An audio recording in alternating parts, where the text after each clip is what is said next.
ஒரு ஆடு மேய்கிறவரு காட்டுக்குள்ள போய் ஆடு மேய்ச்சிக்கிட்டு இருந்தாரு. அது மழை காலம்ங்கிறதுனால காட்டுக்குள்ள நிறைய உணவு கிடைக்கல.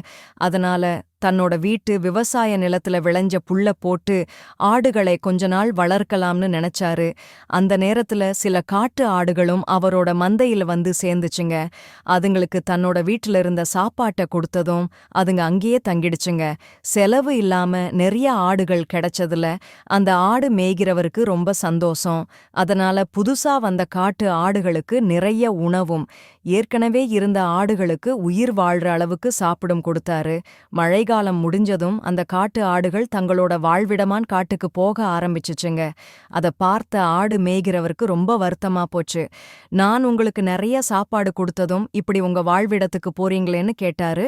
அதுக்கு அந்த காட்டு ஆடுகள் சொல்லுச்சு, நீங்க புது ஆடுகள் வந்ததும் பழைய ஆடுகளுக்கு உணவு கொடுக்காம புது ஆடுகளுக்கு நிறைய உணவு கொடுத்தீங்க. நாங்க உங்களோடவே தங்கிட்டா நாங்க பழைய ஆடா மாறிடுவோம். புது ஆடு ஏதாவது இங்க வந்துச்சுன்னா எங்களுக்கு போதுமான உணவு கொடுக்க மாட்டீங்க. அதனால நாங்க எங்க வழிய பார்த்துக்கிட்டு போறோம்னு சொல்லிட்டு காட்டுப்பகுதிக்கு போயிடுச்சுங்க. புது ஆடுகள் வந்ததும் பழைய ஆடுகளை உணவு சரியா கொடுக்காம விட்டதை நினைச்சு வருத்தப்பட்டாரு. அவரு புதிய நண்பர்களுக்காக பழைய நண்பர்களை மோசமாக நடத்துவது விவேகமற்றது.